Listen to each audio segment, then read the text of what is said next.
Mankind is living in a time of great change, comparable to the age of discovery 500 years ago. In recent decades, our concept of the age and the structure of the universe has undergone a drastic change. Moreover, new observations concerning the material foundation of reality have revolutionized our view of the world. Although new scientific thinking has proved that the relativity of time and the external order of events have lost their rationale, people today find it difficult to relinquish their concept of reality, which is shrouded in the mist of time. Today, science is constructing patterns of reality consisting of more than 20 dimensions, where countless parallel worlds coexist. The multidisciplinary approach is leading the way to a new view of reality, where the place of man's innermost being is outside our familiar three-dimensional world. More and more people have come to the conclusion that our Western culture has lived under an illusion for more than 2,000 years.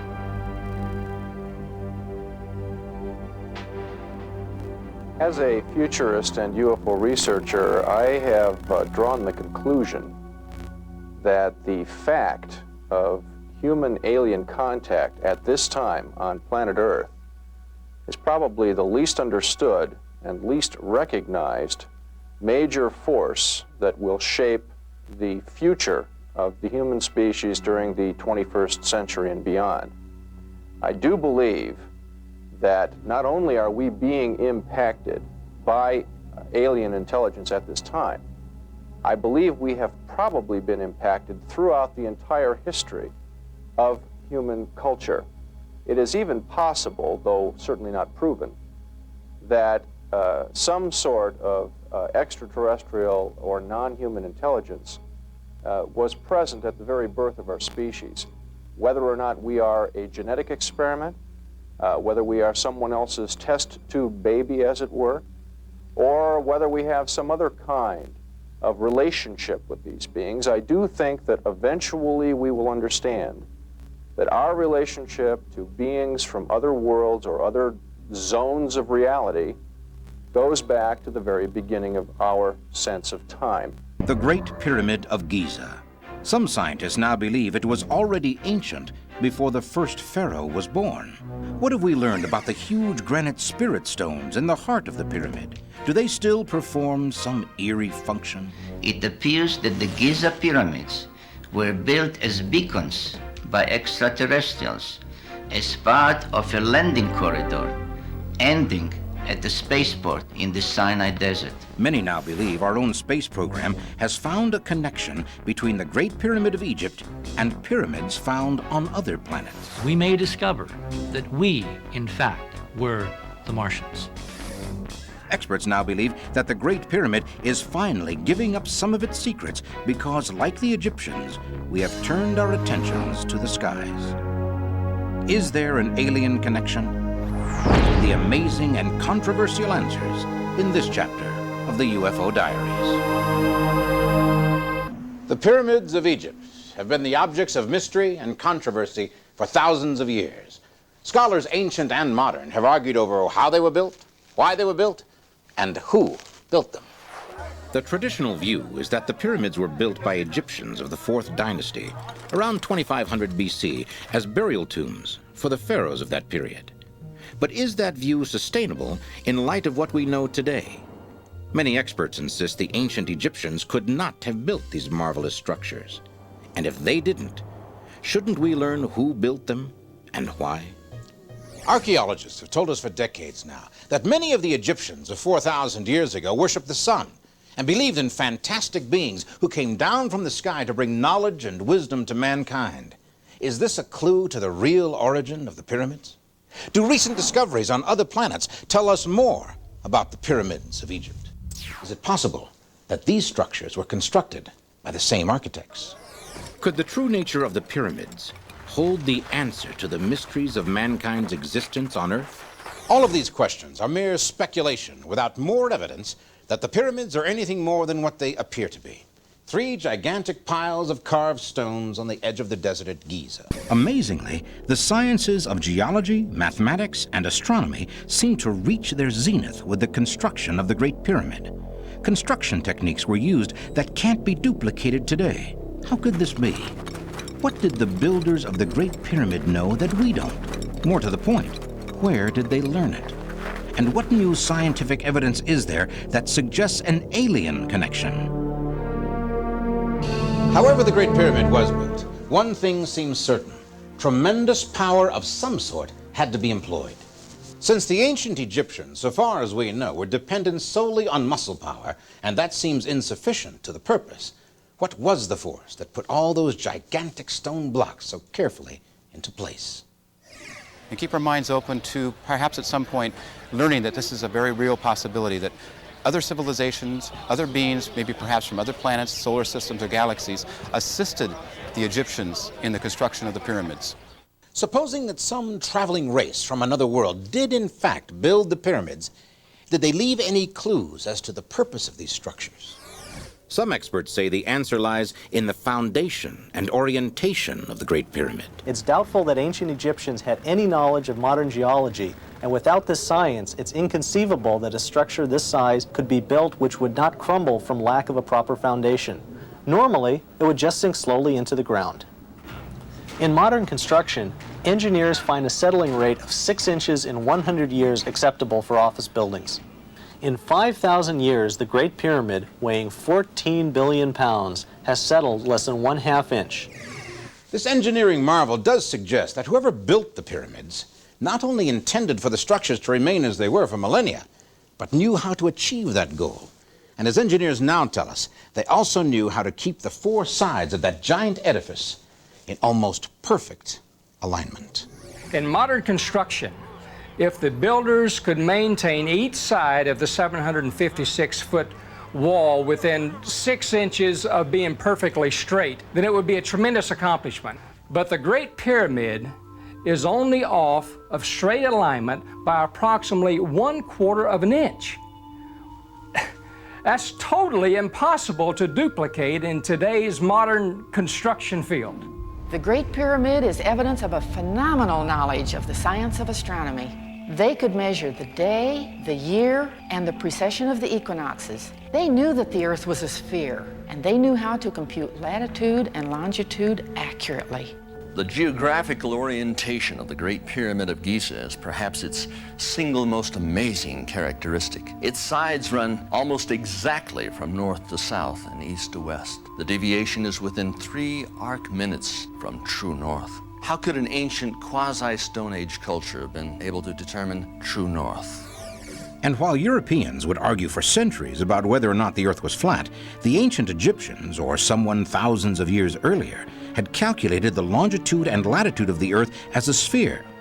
Could it have been the 4th dynasty Egyptians? There have been 2 recent hard scientific discoveries about the pyramid in Egypt, which are not consistent with the Egyptologists' presumption that it was a tomb built by a king. Those 2 things are the radioactive dating, radiocarbon dating of the mortar from the top to bottom, which indicates that the top is 1,000 years older than the bottom. Or the other discovery was the radioactive sand found in 1987 in a set of chambers just behind the Queen's Chamber in the center of the pyramid. We have placed these 2 discoveries together to come up with a very consistent explanation for both. The strange curve, top to bottom, looks like an exposure curve. If you have a radioactive source in the center of the pyramid, the radioactive sand is exactly where we had calculated such a radioactive source to irradiate the pyramid might be found. Could it be that the Great Pyramid was constructed with what was simply routine technology to a race of beings capable of something like atomic power and interstellar travel? In the early 1950s, translation was begun on a vast library of cuneiform tablets that had been discovered many years earlier in the ruins of the Library of Nineveh, the oldest written record known to science. One passage of the text seems to describe the pyramids of Egypt. Sumerian texts are believed to be over 10,000 years old, 6,000 years older than the Egyptians who were supposed to have built the pyramids.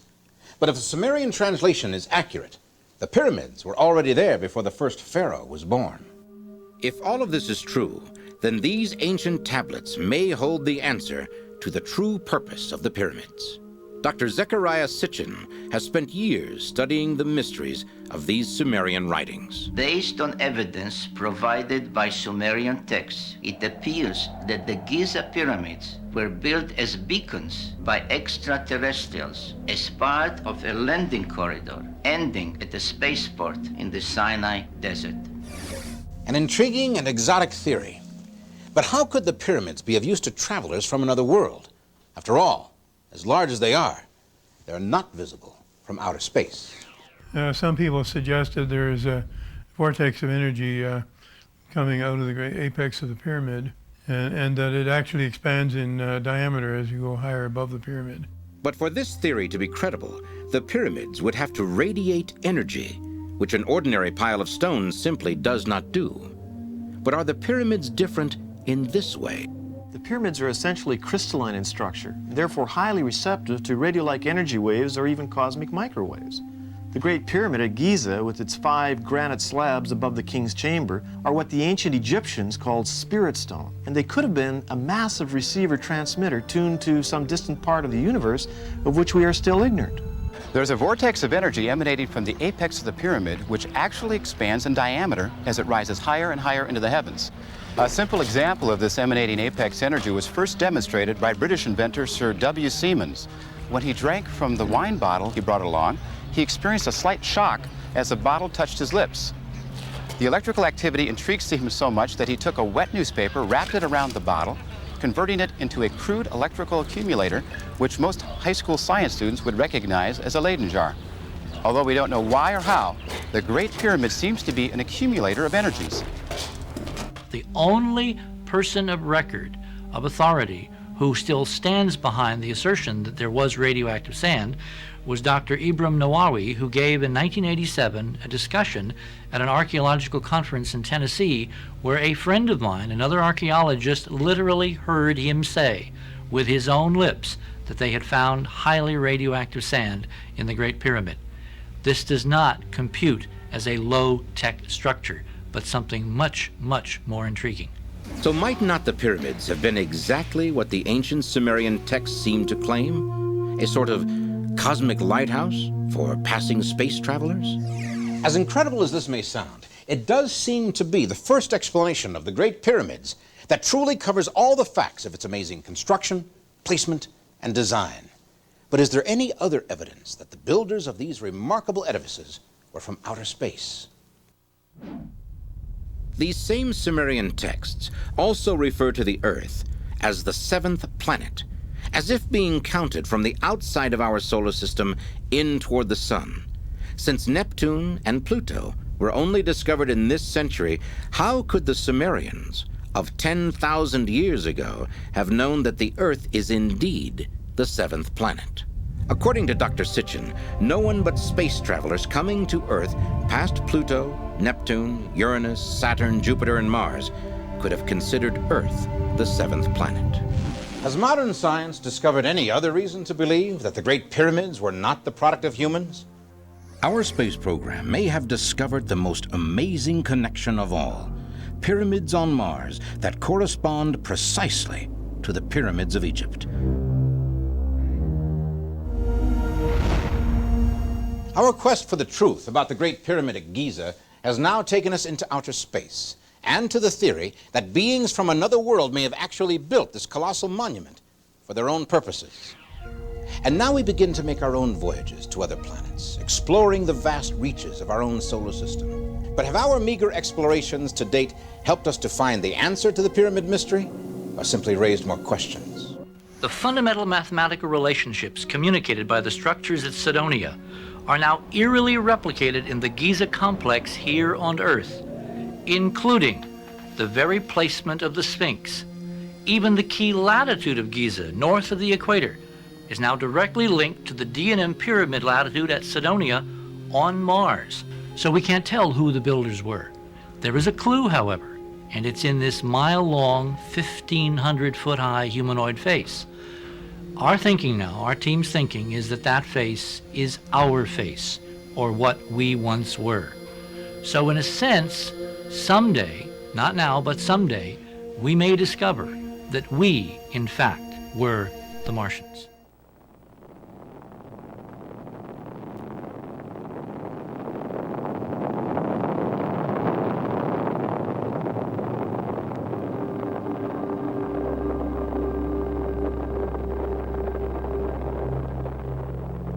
The 20th century. Mankind leaves his home planet for the first time. In the middle of the 19th century, the French author, Jules Verne, had described a fictional journey to the moon. Amazingly, he had calculated the velocity necessary to overcome the gravitational field of the Earth. Go for landing, over. Pound and a half. 30 seconds. Forward.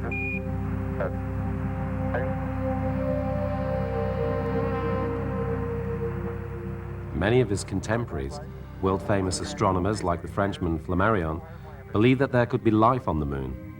I was rolling on the moon one day in a very, very month of December. May's the month. That's right. May is the year. Once in a while, black clouds could be seen on its surface. Were they dark swarms of moon insects, or was it the smoke from the chimneys of lunar factories?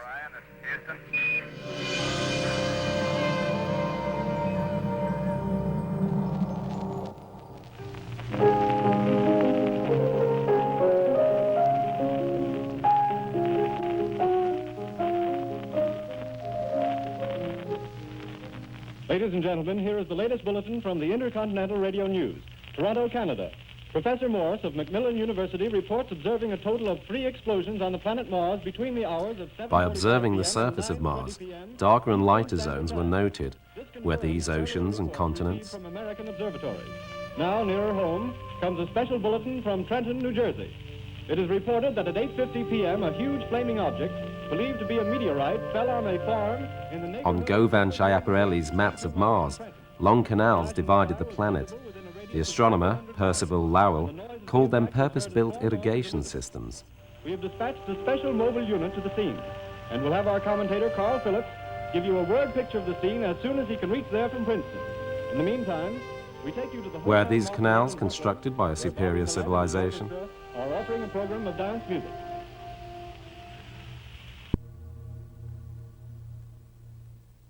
Mount Rainier is to be found 12,000 feet above sea level in Washington, the most northwesterly state in the Union.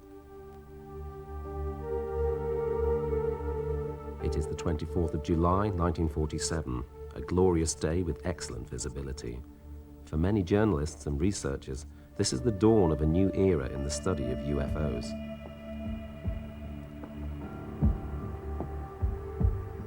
Kenneth Arnold is a businessman and an experienced pilot who has clocked up more than 4,000 hours flying time. As a volunteer pilot in the Idaho Search and Rescue Service, he is on a mission in his own private plane. He approaches the mountain and searches the glacier for a lost aeroplane.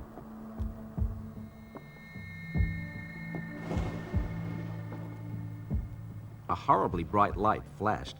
It lit up the cockpit and the entire sky. It was like an explosion. And this was on a bright afternoon. And then it flashed a second time, and I looked to my left, and there was a row of very strange flying objects. They flew in chaotic patterns, and at more than 1,200 miles an hour, twice as fast as any airplane.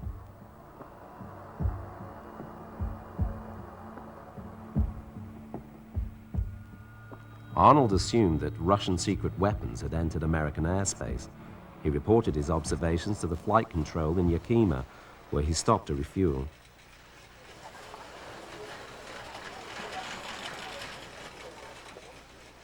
His news spread quickly, and at his next landing, a bunch of excited news reporters were waiting for him. Arnold described the strange flight movements of the object as like a saucer skimming over water. The phrase was coined, flying saucers. Kenneth Arnold's observation was by no means unique.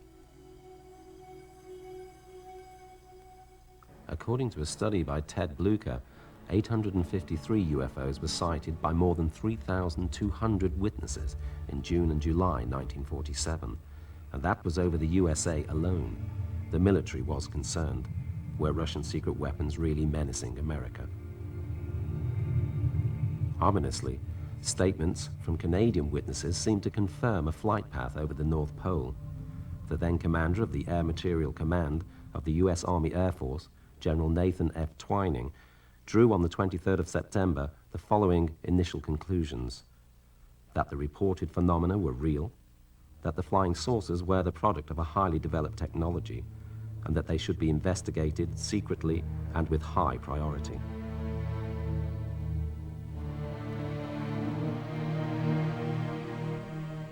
The FBI was supposed to cooperate in the investigations, but refused to do so because it was not willing, according to official sources, to investigate flying toilet lids, hubcaps, and old hats.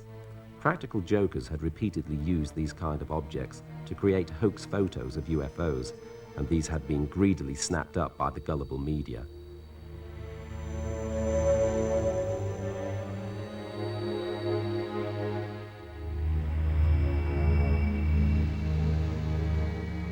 Despite all of this, on the 22nd of January, 1948, Project Sign started its work. The phenomena presented themselves to the Air Force investigators in a confusing variety of forms: discs, cylinders, sickles, and fiery balls all carried out unbelievable flight maneuvers. Some flew on their own, others in formation. Mostly they moved in complete silence, but sometimes they vanished in a cracking explosion. Were the Soviets the origin of this technology? This suspicion soon became less credible when the CIA reported from Moscow that Russia too had started secret investigations into UFOs. As a result, the US Air Force took on an astronomer as a scientific advisor under contract. Amongst those in the know, two groups formed. Both schools of thought acknowledged that the phenomena were real. One group advanced no explanation. The other reported to Washington that flying saucers could be of interplanetary origin and that it would be advisable to put the military on alert. This report ended up on the desk of General Hoyt Vandenberg, the Chief of Staff of the Air Force. Without final and conclusive evidence, Vandenberg was not willing to act for fear of a general panic.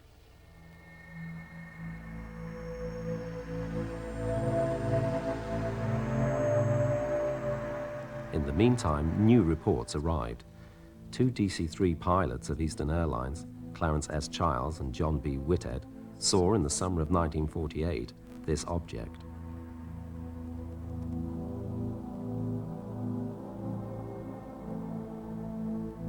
A similar flying object was observed during a clear night by the world-famous astronomer Clyde Tombaugh, who was the discoverer of Pluto. Tombaugh described the object glowing in a bluish light, with a bright light shining out of 6 geometrically arranged windows. Tombaugh was absolutely astonished. This was an entirely new phenomenon to him that was clearly not a mirage, nor an aeroplane, nor meteors, nor northern lights. Witnesses who are trained to observe, like pilots or astronomers, made extremely credible witnesses. They had nothing to gain by reporting extraordinary sightings. Indeed, they put their reputations at risk. Other unimpeachable witnesses included the scientists who were working on the continuing development of atom bombs. They were amazed by green fireballs that appeared at the end of 1948 over their extremely secret research base in New Mexico. The astronomer, Dr. Lincoln La Paz of the University of New Mexico, was consulted in order to clarify whether these could be a rare kind of meteor.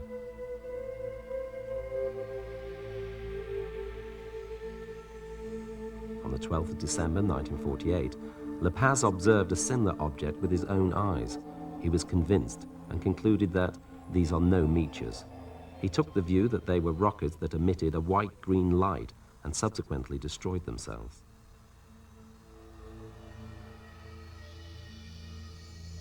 A scientist from the secret Los Alamos base declared that they looked like Hitler's V-2 rockets. Where did these flying objects come from? Were they spaceships of extraterrestrial civilizations? Memories of Orson Welles' radio play were fresh in the minds of journalists and scientists when they discussed two pressing questions. First, were the atom bomb explosions that had occurred on Earth visible from Mars? And secondly, had those explosions alarmed beings on Mars? Public interest in the last few years has increased very greatly in a phenomenon which has been identified as flying saucers. These stories have led to much fiction and much fancy. I would like to separate a few facts from some of the fiction that has been traveling around across the country.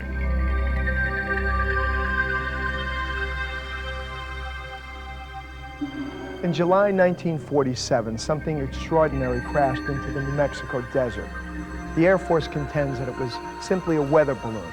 However, scores of witnesses to the event insist there was spacecraft piloted by alien beings.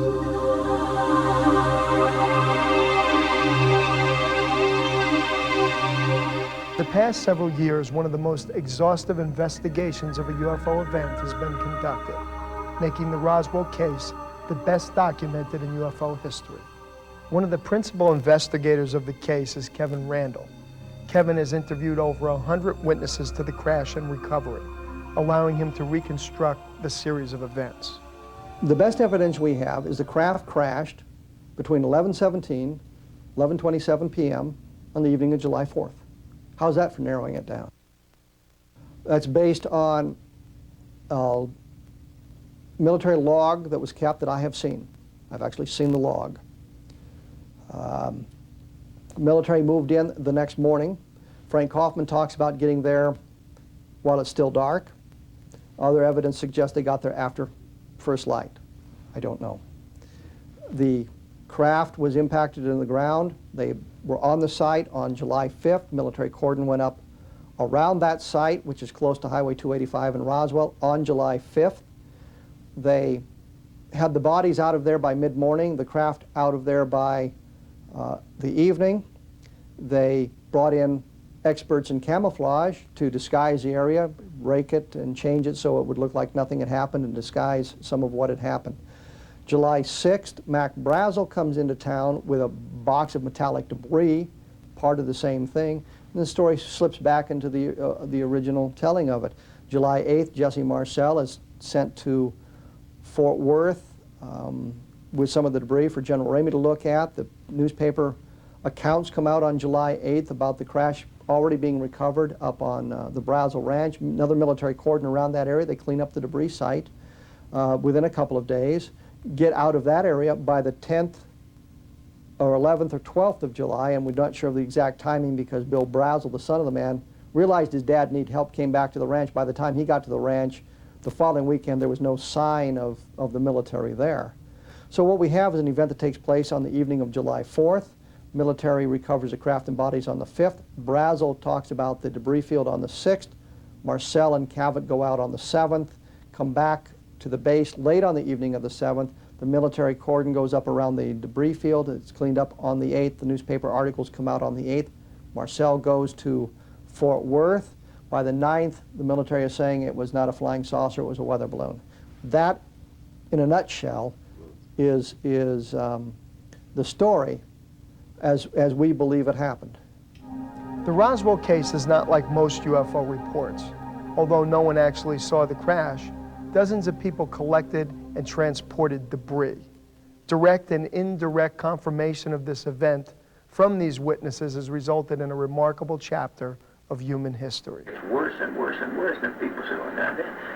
All you got to do is drive out here about 40-some odd miles and you'll see the damnest piece of wreckage. Well, hell, you know. It's just like everybody get in the car and see where the hell the fire is. I was allowed to meet with the United States Counterintelligence Corps colonel who had been directly involved making sketches at the crash site at the time of recovery in the morning of July 5th, 1947. What's his name? His name is Frank Kaufman. When he came forward, talked about seeing the craft, being on the scene when they first arrived, saw the craft impacted in the ground, saw the bodies, I think two of the bodies outside the craft, one leaning up against a cliff with a very serene look on its face, looking like it was asleep, but it was dead. He saw the bodies that he described as being 5 feet tall, the head slightly larger than a head on a human body, the eye slightly larger than human eyes, the skin being a grayish tone. You can hear sometimes the emotion in his voice discussing this thing that he saw, and it was clear from his observations that others were disturbed by what they saw. William Woody, who was a young man, 10 or 12, living on a ranch, farm, just south of Roswell, not too far away, who saw a bright object in the sky. which probably was this object coming down. And it was bright enough that it lit up the whole night. And his father saw it, and they decided to go out the next day and look for it because they thought it was a meteorite that came down. And they drove north of town, and what did they see? They saw troops guarding the roads leading off the main road.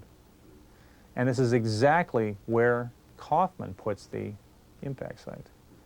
Other witnesses came forward, other witnesses we found, corroborating parts of his story. The location, for example.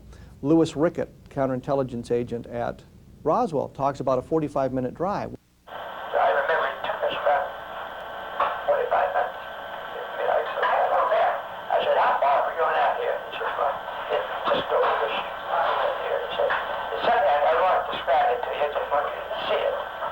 Then he said, we're talking about it. And he went to the site with Cabot, in fact. And if this was a mogul balloon, what Cabot told him, he wouldn't have told him, because mogul balloons were not that secret back then. Not to intelligence officers, they weren't. Cabot didn't say, oh, this was a mogul balloon. What he said to Rickett was, after they left the site, now remember, you've never been here today. Neither have I. We've never seen this. When we began our research, we tried to look at alternative explanations. Was it a V-2 rocket? We were able to gather all the documentation for that. There are no launches missing that would account for the Brazil debris nor the impact site. Experimental aircraft, aircraft accidents, balloon tests. We looked at all of this. There was nothing there. There was a very careful introduction made to a witness who was an air intelligence officer at Wright-Patterson Air Force Base in 1952. This air intelligence officer had a background in cryptography and in admin, and his job was to generate and disperse documents in regards to the final stages of the reverse engineering studies that had been attempted on the vehicle in the underground nuclear bomb storage pit that is in reality the source of the original Hangar 18 legend. That nuclear bomb storage pit was completely enclosed, and it is where this small, very small vehicle was stored. This witness was able, for a 3-month period in his life, to crawl through the interior of the wreckage, to walk around the wreckage, to examine it in detail. What was found in the desert in 1947 looked like modern-day wave rider designs that are on the drawing boards at Boeing and at Rockwell.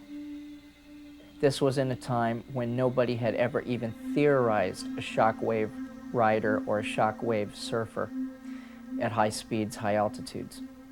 This thing looked like a Stingray, and it had perfect blend between its crew cabin in its little fat fuselage and its, shall we say, rounded delta wing configuration.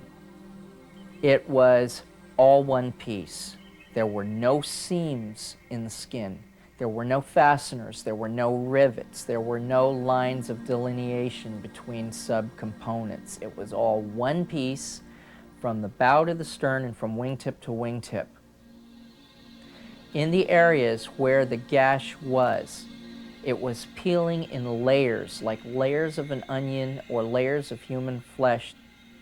And it had a dipole waveguide structure that traveled up to the roof, which was at the gravitational center of the vehicle, and for which, on the outside of the vehicle, was kind of a dome or a elongated, oblong-shaped, gentle blister. When considering the Roswell case, one basic question must be asked. If nothing out of the ordinary happened at Roswell, why the extraordinary efforts to conceal it? Why do people still fear for their lives, still afraid to talk after 50 years of silence? If this happened, the sheriff was involved, and he seems to have been involved, because, of course, after all, Brazel brought the material to the sheriff's office, so, you know, of course, he was involved. And after the event, of course, the sheriff, you know, and his wife, whose name was Big Mama, did talk to their daughters and later their granddaughters about what happened.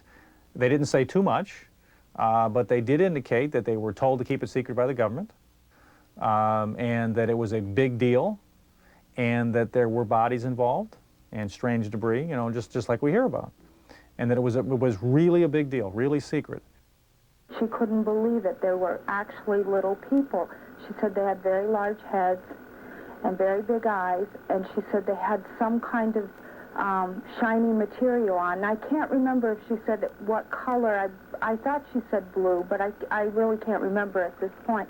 But she said it was so shiny, it was almost like it was fluid-like.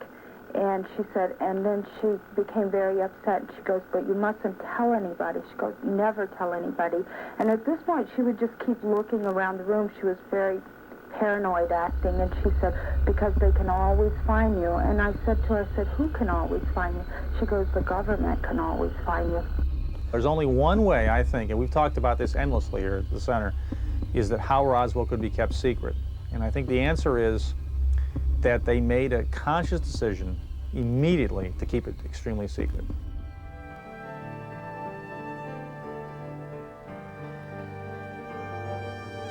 The members of SIGN demanded financial help for their research, but the military had developed a new agenda.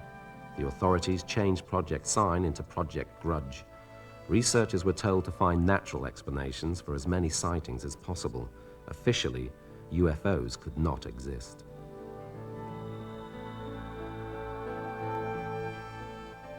The scientific advisor to the U.S. Army Air Force was an astronomer at the Ohio State University, J. Allen Hynek. He describes the situation like this. They were told not to excite the public. Don't rock the boat. And I saw it in my own eyes happen that whenever a case happened that they could explain, which was quite a few, they made point of that and let that out to the media. Things that the cases that were very difficult to explain, they would jump the handsprings to keep the media away from it. For they had a job to do, to, whether rightfully or wrongly, to keep the public from getting excited. Mockery now entered the reports about UFO sightings, even though Air Force explanations often sounded highly questionable. August 1950, Great Falls, Montana, at the feet of the Rocky Mountains. Club manager Nick Mariana and his secretary inspect the sports ground for a forthcoming home game. Suddenly, he sees two strange flying objects passing by, and he grabs his 16mm camera.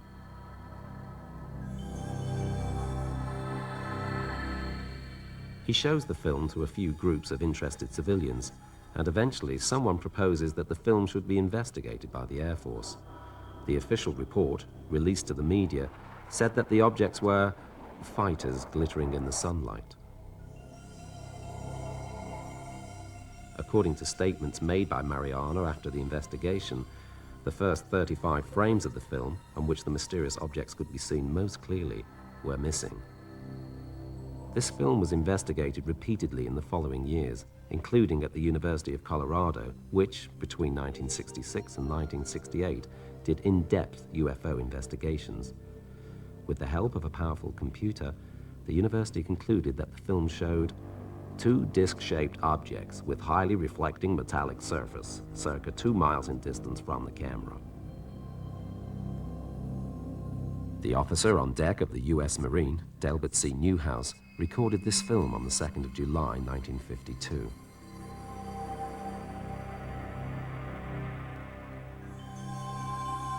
After examination by the Air Force, again a telling sequence was missing. The official explanation? Possibly a flock of birds. The U.S. Marine Corps' own photo development laboratory contradicted this. Birds or airplanes would be recognizable as such in the analysis. The objects on the film are self-illuminated and are obviously under intelligent control, origin unknown.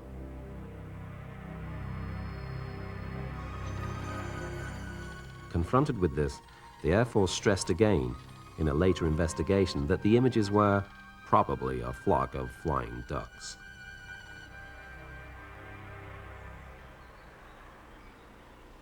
In the meantime, the Air Force had founded in March 1952 a new UFO investigation program.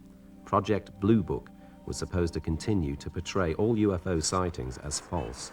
Sometimes this task was nearly impossible. Saturday, 19th of July, 1952. The summer heat lies heavy over the nation's capital, Washington, D.C. Late in the evening, at around 23:40 hours, Air Traffic Control at Washington National Airport reports that 7 unidentified flying objects have entered into the restricted airspace that made up the security zone between the Capitol and the White House. Numerous motorists report them as strange lights that move up and down and sometimes accelerate to fantastic velocities. Fighter aircraft are requested, but hours pass, and it is not until around 3 a.m. that the expected fighter planes arrive. In the same moment, the mysterious flying objects vanish from the sky. When the jets have to return to base for refueling, the scare starts again. Only when morning breaks does tranquility return. The event makes headlines from coast to coast, but Washington has little time to calm the nation down. On the following Saturday, the same strange performance is repeated. This time, the unknown flying objects appear at around 2100 hours, and soon after, a fighter squadron is over the Capitol. One of the pilots, William Patterson, encounters the strange objects. When he begins to approach the intruders, the terrifying blue-white lights start to form a ring around him. Helpless and frightened, he asks ground control what he should do, but the radar observer, as powerless as the pilot himself, remains silent. Lieutenant Patterson experiences some horrible minutes until finally the UFOs leave him in peace. The drama over Washington lasts until dawn, when again the sky is clear. Under intense media pressure, the boss of the Air Force Secret Service, General Samford, declares on the following Tuesday, We can say that the recent sightings are in no way connected with any secret development by any agency of the United States. A little later, the Air Force declares the whole incident was only a mirage. Here, in sunny California, at the end of the 40s, a novel is created with the title Pioneer of Space. It is the report of a fantastic journey to the Moon, Venus, and Mars, a science fiction story. But the author, George Adamski, cannot find a publisher.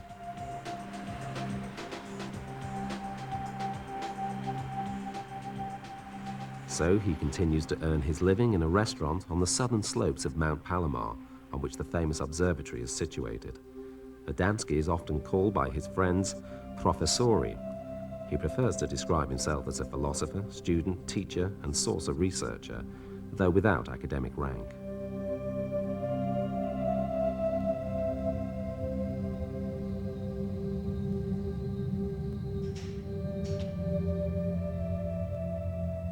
In 1953, the breakthrough comes. Together with the British author Desmond Leslie, he publishes the book Flying Saucers Are Landing.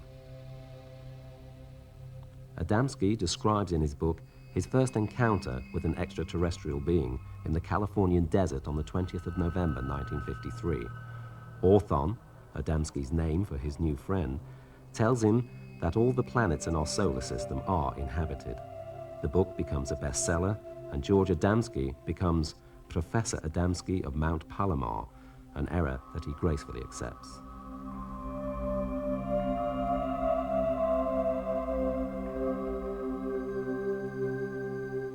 In his second book, Inside of the Spaceship, 2 years later, he describes his journeys with his planetarian friend to the Moon and to Venus. His fame was sealed.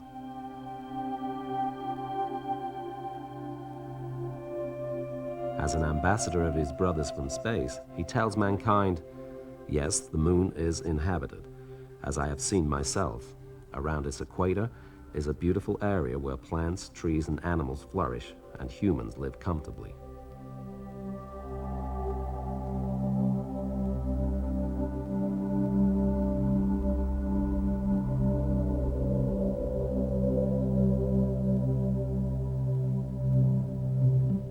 About Venus, he reported, "I saw magnificent mountains. Some mountain tips were covered in snow, others were bare and rocky, not very different from on Earth.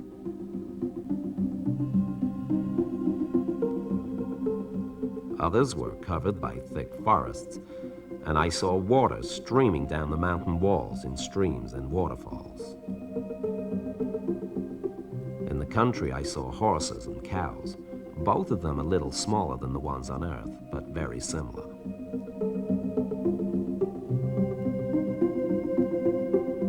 I was shown several towns on Venus, large and small ones. All the time, I had the feeling that I'd been carried off into a wonderful fairy tale country."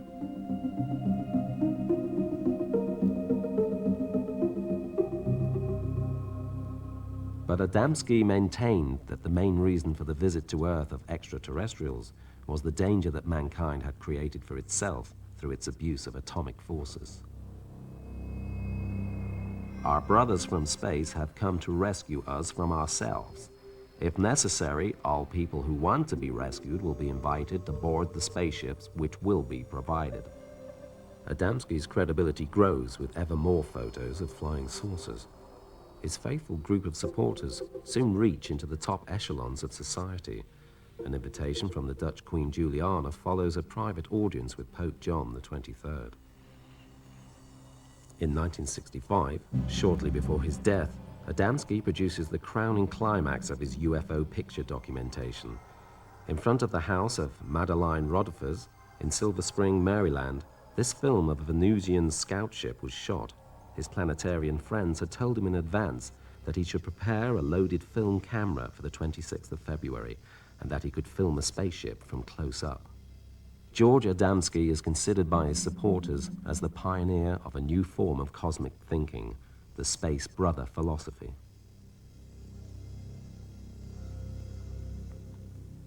I think he did me great justice. For Orfeo Angelucci, a worker at the Lockheed Aircraft Factory in Burbank, California, this philosophy is central.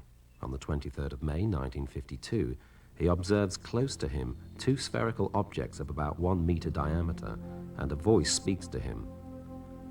"Don't be afraid, Orfeo. We are your friends."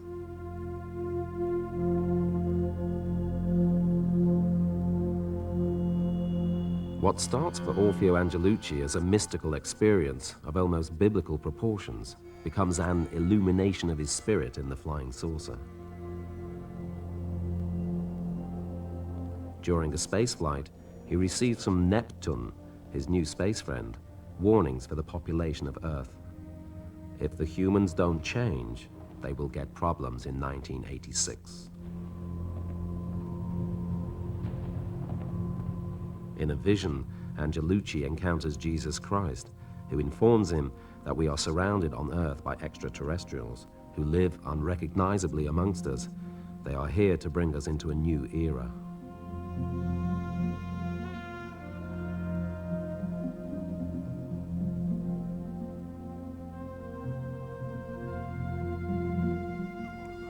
The messengers of this philosophy are called contactors. Worldwide, groups of these are formed. For them, it is the true religion. UFOs are steered by superior beings who are here to help humans. Spacecraft, Uriel will preside over a new age of cosmic wisdom and harmony.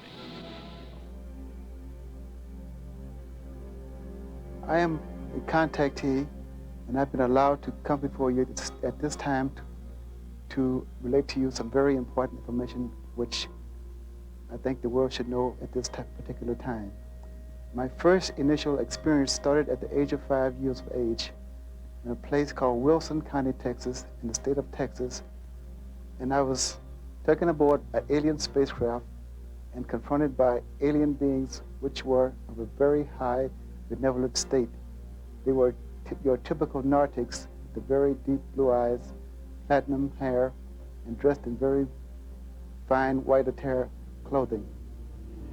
I was taken aboard their shuttlecraft, as they called it, out into deep space for a period of 4 hours aboard a giant mothership, which I was later told which was approximately 14 miles in diameter, if you can picture such a craft. When Percy Galloway was heading for Vietnam aboard the warship USS Walker in the late 1960s, the ship's crew one day saw a huge UFO hovering above them. The case was immediately classified top secret, something that Galloway believes is a blatant example of the concealment policy that the US authorities engaged in the name of national security. The top secret classification gave Galloway the opportunity to make personal observations on how the US government used Vietnam as a testing ground for military technology and genetic experimentation. Claims about secret contracts between the US authorities and aliens were most likely pure fantasy. It was a pretext which allowed the CIA to carry out its own radiation experiments on pregnant women and 5-year-old children. It would seem very odd if some super-intelligent civilization needed agreement to conduct its own cross-breeding experiments. This conflicting picture is confirmed by what Galloway heard from an alien. Among some of those encounters that he portrayed to me is that, one, our government has basically lied to the public countless times, and they have such incredible secrets that they do not wish to relate to the general public, because in the interest of national security, as they always portray this, that they cannot reveal this secret, not ever. And they are so deep in controversial black COVID projects that it's now impossible that they can ever come forward and tell the general public or any nation that they have such incredible technologies and spacecraft as well as live and dead aliens. But beyond those points, my basic encounter with this entity is that he wished for me to portray myself as a spokesperson or ambassador to tell the people of this planet that they, in fact, mean us no harm. What they do is for strictly to do biological engineering to, in effect, to try and save their own planet. And they have tried many times to come forward, but our government has said no, they are not allowed to expose themselves to the general public. And in fact, with the abduction scenario and various things that are now taking place on this planet, they have come to the conclusion that they no longer need us for abduction experiments. They have gotten more than their share of all the hybrid eggs and so forth, that we can be totally self-sufficient. But the problem being is that they cannot, at this particular time, leave our planet due to the fact that they have overstayed their stay, and they now have entanglement with the reptilian race, who also are here and claiming to be their superior masters from another star system, which that is from the Bell Tracks and Orion system. Many believe that the hybridization experiments should be condemned because they are unethical. UFO researchers answer this accusation by saying that millions of abortions are carried out every year in the world. What is their ethical basis? Robin Quayle has examined over 600 encounters between humans and humanoids. On the basis of her research, the overall picture of this interaction is not as gloomy as it might first appear. In 1979, during a session where a client was in a very deep trance, he suddenly got up off the couch, walked outside, and there was a UFO over my house, hovering down at treetop level. There were 3 of us outside observing this phenomenon. The person in trance was experiencing a very high fever and a very raging case of infectious hepatitis. This contact seemed to cure his ailment completely, because the next morning he was completely free of any symptoms or of any fever. The regression, bringing the trauma to the surface, actually releases the fear in most cases. And one of the most beneficial side effects that I have noticed across the board with almost all abductees is that they become very psychic. Their sensitivities are very heightened, and they're very, very spiritually aware. And so even if the encounter seemed to have a negative effect in the beginning and seemed to be terrifying or painful or frightening, the after effects in the long run seem to leave them with a much expanded sense of consciousness, able to be telepathic, to know about the future. Many get very advanced information about the future. Many begin to channel. And so perhaps there are ways to even engender this kind of contact.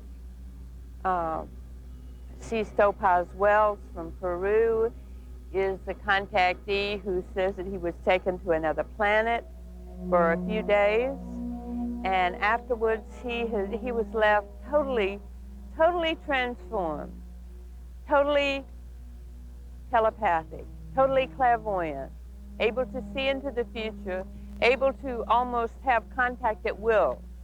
So overall, I can't say that the phenomena as a whole is negative at all. And of course, the prodigies that I spoke about earlier are an incredible group of people. And the possibilities of what is coming out of their contact and their channeling and their experience is just unlimited. It's infinite possibilities of what we're doing. I consider myself an interdisciplinary researcher trying to embrace a number of different disciplines to look at any individual phenomenon. I'm also co-director of a new parapsychology program at Rutgers, at Rosebridge Graduate School of Integrative Psychology in California. And we are trying to look at the tradition of parapsychology, which usually has three main components: the study of extrasensory perception, the study of psychokinesis, and the study of survival phenomenon, survival of physical death, and mediumship as it used to be called. We also want to include parapsychology to investigate ufology, or unidentified flying objects and extraterrestrial studies. I'm interested in including in parapsychology and in what used to be called survival research, ufology, and particularly the channeling component in ufology, where people today are purporting to have telepathic communication from beings who identify themselves as not only from other planets, therefore being extraterrestrial, but from other levels of reality, meaning, to satisfy my definition of channeling, they do not currently exist on the physical level of reality as we understand it, but they exist on some other vibratory or frequency domain, some other octave of existence.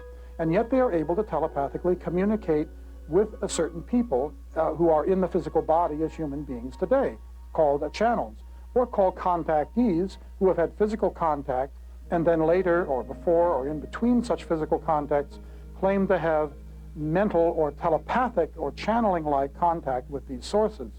When I hear the telepathic communication, or when I receive the telepathic communication, it's not one word after another, and it's not any kind of audible sound. It's as if somebody was taking a syringe and injecting instant knowledge in my head. Maybe a total huge concept in a split second of time. And then I try to translate it into our language that I can understand and that others can understand. Leah Haley has encountered aliens from 5 different races of humanoids, sometimes in her home, sometimes on their vessels. She's taken into the UFO along a bridge of light, where the aliens teach her, mainly using telepathy. During this process, the information will be stored in her subconscious, from where it will later surface at a time the aliens choose. I remembered asking this woman, "Where are your people from?" And she said to me, "The Pleiades," but you already knew that. I only remember that she told me that her people were responsible for monitoring the world situations, that her people were there to make sure that the world was operating okay, and they did not usually intervene in world affairs, but they did when necessary. And she gave me an example of that. She told me that her people were responsible for stopping total world destruction when the German leader was in control. And then she went on. At one point, she called him one of the antichrists. If you extend physics so that you can talk in physics-like terms about the way extraterrestrials as sources that claim to be channeled, where they exist, how their level of reality relates to our physical level of reality with 3 dimensions of space and 1 of time, and current energy and matter relations as physics currently understands them, then we're left with a quandary of how these beings, let's say they claim to be from Centaurus or Andromeda or the Pleiades or from Mars or Venus even, but not the physical level of Mars or Venus, from more like an astral or an etheric or higher vibratory frequency domain of it, how do they communicate with us? What we're learning in our research and in interrogating the sources themselves is that the mind plane, the mental plane, is the same whether you have a physical body or not. If you are an astral level, or let's say 800,000 cycles a second carrier wave you exist upon as a Venusian, shall we say, and you are mentally communicating this moment with me, and I am clairaudiently hearing it in my mind's ear, or telepathically picking up the thought forms from you as a Venusian, shall we say, the communication is allowed because there is a mental plane that runs throughout the known universe on which thoughts move much, much faster than the speed of light. They move at thought speed, which may be near instantaneous. So there is a certain communication stratum and glue that holds together all sentient beings, whether they have physical bodies or not, whether they are human or not, whatever level of evolution they may be on. We all have some kind of a higher vibratory mental domain that we can make waves on that stratum of reality and communicate with each other just the way on this physical level of reality I can make air waves that reach your eardrum and then therefore go into your brain.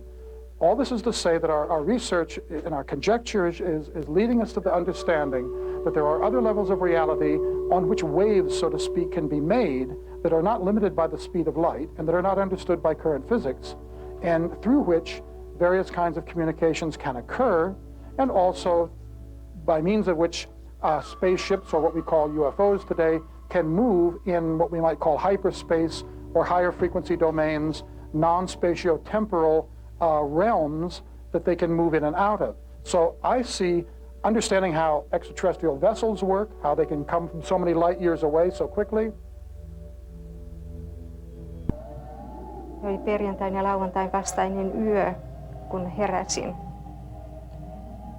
Huoneeni oli tällaisessa vaaleanpunaisen usvan peitossa ja katsoin tarkasti, että missä olen.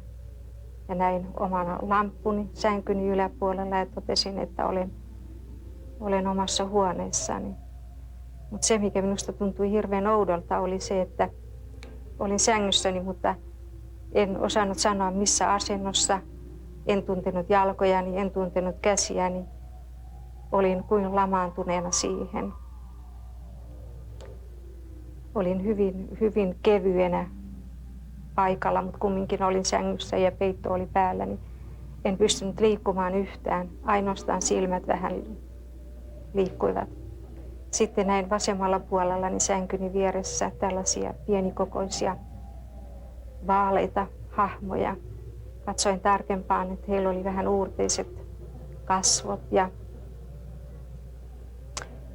en pelännyt heitä kumminkaan. Ajattelin sillä tavalla, että kiva, tästähän alkaa seikkailu, että mihin mennään. Olin valmis lähtemään heidän mukaansa. Nämä olennot näkivät, mitä ajattelin, ja heillä tuli sellainen ystävällinen virne kasvoilleen. Ja näin, että yksi heistä otti tällaisen ruutuvihon ja kynän ja sanoivat, että kirjoita. Minä epäröin, että mitä minä kirjoittaisin ja kenelle minä kirjoittaisin. Mutta he käskivät vaan kirjoittaa. Minä kirjoitin Juhanille.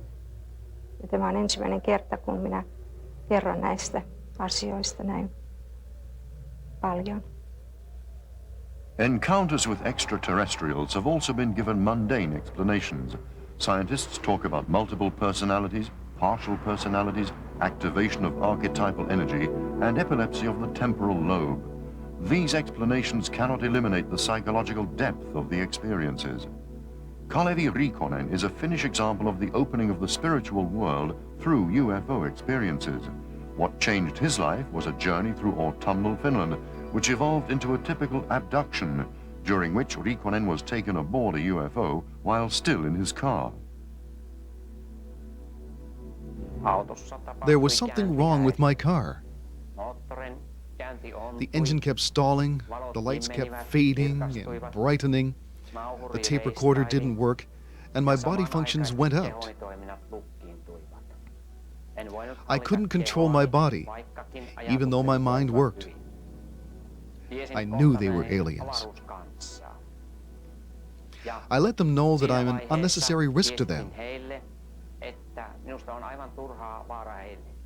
Then my consciousness was turned off. The next thing I remember happened the next day. I woke up 60 kilometers from there, almost 24 hours later, in my bed.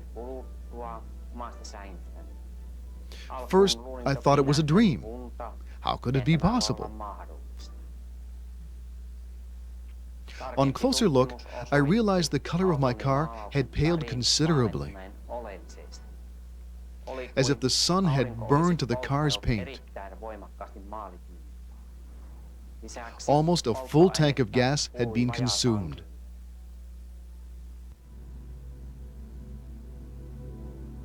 Although messages from invisible worlds often seem to transcend the boundaries of human intelligence, we must look at the experiences which are known as channeling. The intensity of the experience may lead to accidental generalizations, and the imagination may color the account of it, which means that its significance becomes overemphasized. What is interesting about channeled information is that it exudes absolute authority, poignancy, and wisdom. It's probable that the person conveying the message does not necessarily know what is happening. Aliens evolve just like we do.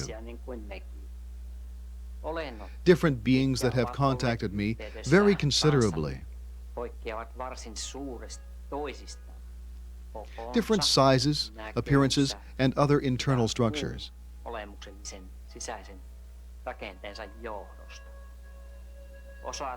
Some of them can move by willpower, some distance in space. Others need spacecraft, just like we need means of transportation. These energy beings can use their willpower and gravitation control.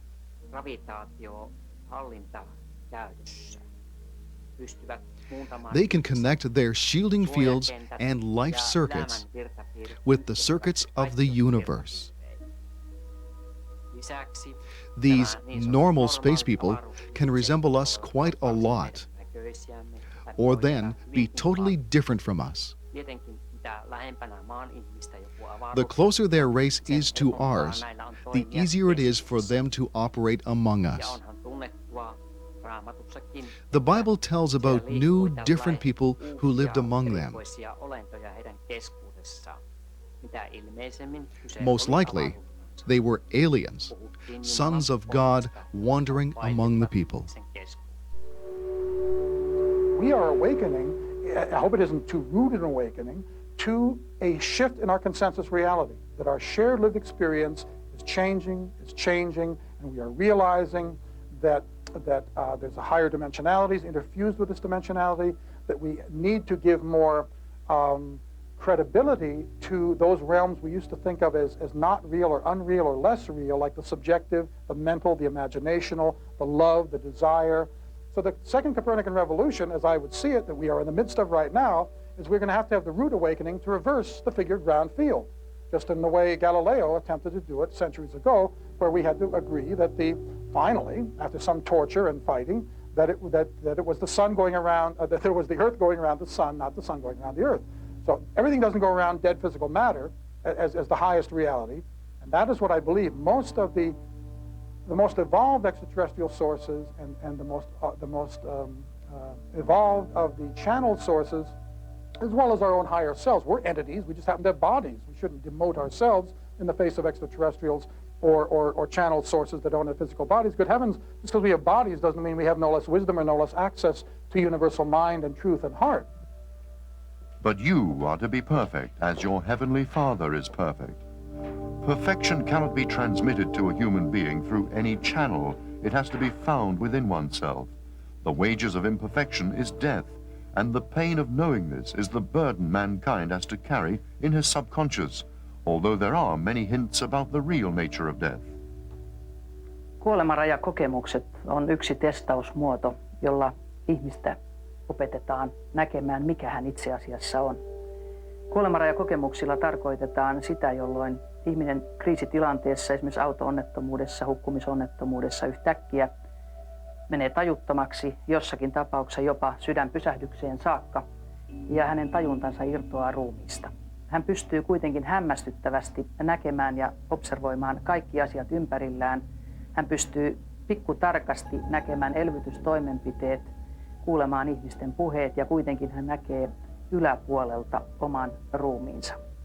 Tässä tilanteessa hänelle tulee myös sisäinen voimakas kokemus. Hän tuntee menevänsä tunneliin, kohtaa suuren valkoisen valon, joka sitten riippuen hänen uskonnollisesta taustastaan tulkataan Jeesus-hahmoksi tai yleensä Kristus-hahmoksi, Mariaksi tai Buddhaksi vastaavaksi. Ja hänelle sanotaan, että hänen aikansa ei ole vielä tullut. Hänen täytyy palata suorittamaan se tehtävä, mitä varten hän on maaplaneetalle tällä kertaa syntynyt. Kuolemanrajakokemus on mielestäni eräänlainen vihkimys paranormaaleihin ilmiöihin ja erikoisesti UFO-dimensioihin.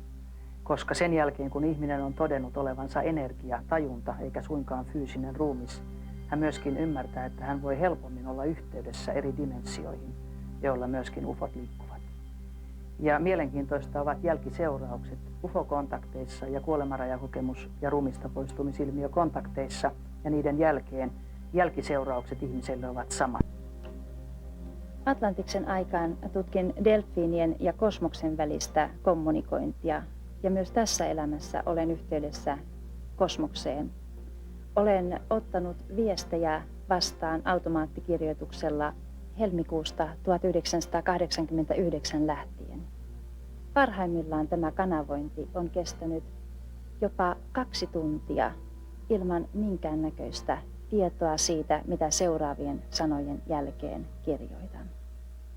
Luen katkelman tästä teoksesta, jossa korostetaan ennen kaikkea tätä kriittisyyttä.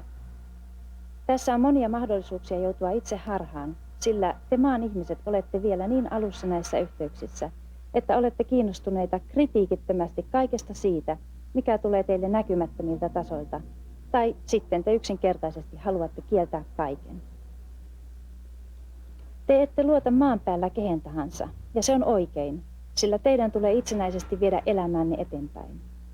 Ystävät ja muut kanssaihmiset ovat teille kuitenkin tarpeen, sillä heidän kauttaan te opitte tuntemaan itseänne, te opitte ymmärtämään omaa ihmisyyttänne ja omia mahdollisuuksianne. Samoin teidän tulee yhteyksissänne henkitasojen kanssa oppia ymmärtämään, milloin olette tekemisissä luotettavien, teitä laajemman ymmärryksen omaavien tasojen kanssa, jotka voivat teitä opastaa. Teidän tulee tämä oppia itse, joten älkää pelätkö näitä yhteyksiä. Te opitte vain menemällä mukaan yhteyksiin, mutta kun osaatte alusta asti olla kriittisiä, selviätte ilman turhia harhautuksia. Teidän todellakin tulee tämäkin asia läpikäydä, sillä se on yksi osa teidän henkistä kasvua.